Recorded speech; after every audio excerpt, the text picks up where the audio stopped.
अस्सलाम वालेकुम दोस्तों, आज की वीडियो के अंदर हम बात करेंगे फ़्लेबोटमी के बारे में कि ब्लड सैंपल अगर आपको लेने के लिए वेन्स नहीं मिल रही, तो बॉडी की कौन-कौन सी लोकेशंस हैं जहाँ से हम सैंपल ले सकते हैं और जो मोस्ट कॉमनली लोकेशन यूज़ होती है उसकी एनाटॉमी क्या है और ब्लड सैंपल लेते किस तरह हैं।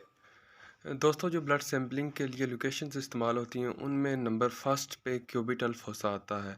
अगर आपको क्यूबिटल फोसा पर वेन्स नहीं मिलती तो सेकंडली आप जाएंगे पोस्टीरियर सरफेस ऑफ हैंड की, जहां पर आपको डोर्सल वेनस नेटवर्क या फिर मेटाकार्पल्स वेन्स में से आप ब्लड सैंपलिंग के लिए वेन्स ढूंढेंगे।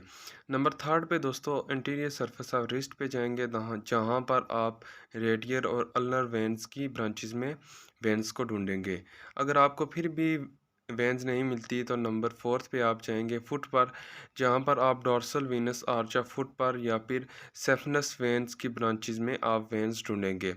दोस्तों बच्चों के सैंपल्स लेने के लिए मोस्टली या तो क्यूबिटल फोसा इस्तेमाल होता है या फिर हेड पे सुपरफिशियल टेम्पोरल वेन से ब्लड सैंपल आप ले सकते हैं।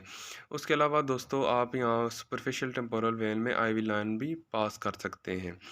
दोस्तों अगर आपको फिर भी वेन नहीं मिलती तो आप एक्सटर्नल जुगुरल वेन से भी ब्लड सैंपल ले सकते हैं। इसके अलावा दोस्तों आप इलियक वेन से भी ब्लड सैंपल ले सकते हैं।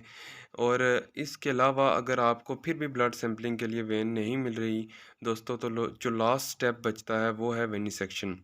दोस्तों वेनिसेक्शन एक ऐसा प्रोसेस है जहाँ पे आप हेयर रिमूव करके लोकल एनेस्थीसिया लगाकर कट लगाकर आईवी लाइन से या फिर बटरफ्लाई से सैंपल ले लेते हैं। और जो मोस्ट कॉमनली साइट इस्तेमाल होती है वो है हमारी क्यूबिटल फोसा। और क्यूबिटल फोसा की एनाटॉमी और इसके अंदर कौन कौन से स्ट्रक्चर्स हैं इस वीडियो के अंदर हम डिस्कस करेंगे। क्यूबिटल फोसा में जो सबसे आउटर मोस्ट वेन होती है वो है हमारी सफेलिक वेन। सफेलिक वेन के साथ ही जो सफेलिक वेन और बेसिलिक वेन को अटैच करती है वो है हमारी मीडियन क्यूबिटल वेन।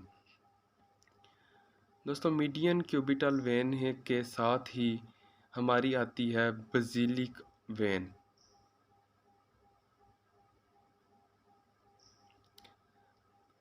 और बेसिलिक वेन के साथ ही अगर आप देखें तो हमारी आ जाती है बिल्कुल नीचे ही इसके होती है ब्रेकियल आर्टरी।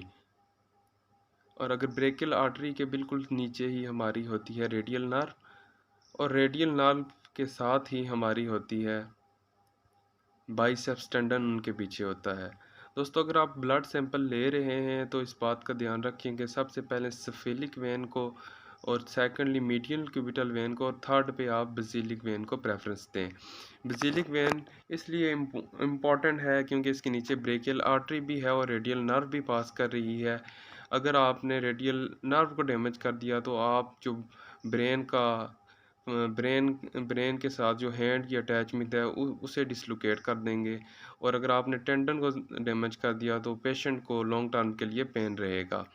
और अगर आपने ब्रेकियल आर्टरी को डैमेज कर दिया तो हेमाटोमा बनने के चांसेस ज़्यादा हो जाएंगे। तो चलो आइए देखते हैं कि ब्लड सैंपल लेते किस तरह हैं। दोस्तों जब भी आपके पास पेशेंट आए तो आपने सबसे पहले उसका मेडिकल कार्ड नंबर, नेम और टेस्ट देखने के कौन से टेस्ट लिखे गए हैं। उसके बाद आपने अपने हाथों को सैनिटाइज करना है अच्छी तरीके के साथ और फिर आपने ग्लव्स का इस्तेमाल करना है।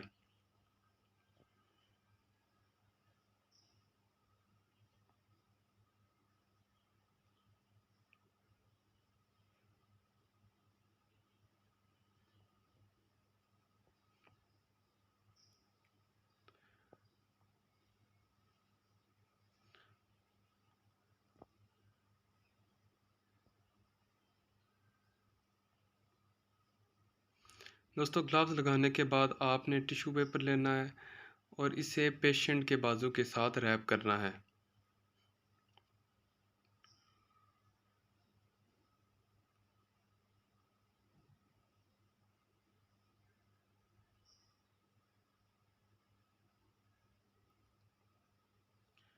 दोस्तों टिश्यू पेपर को रैप करने के बाद आपने टॉर्निकी लेनी है और इसे अप्रॉक्सीमेटली क्यूबिटल फोसा से 3 सेंटीमीटर ऊपर बांधना है।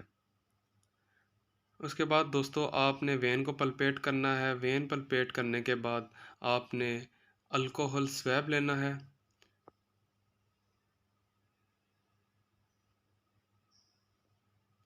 और अल्कोहल स्वैब को सर्कुलर मोशन में क्यूबिटल फोसा पर लगाना है। उसके बाद दोस्तों आपने सिरिंज लेनी है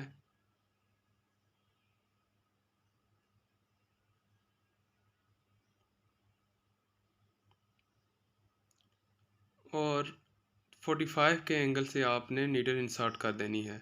जो ही फर्स्ट फ्लैश बैक आएगा आपने टॉर्नी की रिलीज़ कर देनी है और डिज़ायर क्वांटिटी जितना आपको ब्लड चाहिए आपने उतना ब्लड विथड्रॉ कर लेना है।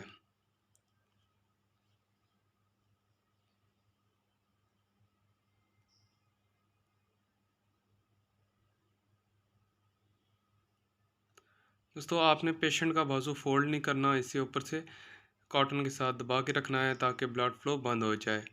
उसके बाद दोस्तों आपने पेशेंट के जहाँ से सैंपल लिया है वहाँ पर सनी ब्लास्ट का इस्तेमाल करना है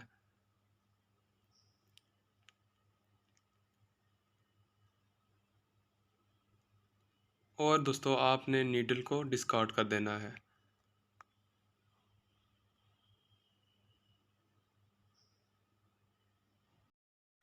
एक और इम्पॉर्टेंट थिंग दोस्तों कि आपने जहाँ से भी ब्लड सैंपल लें तो शैलो अप्रोच रखनी है, क्योंकि हल एनाटॉमिकल स्ट्रक्चर के नीचे नर्व्स, वेन्स और आर्टरीज पास कर रही होती हैं जो डैमेज हो सकती हैं।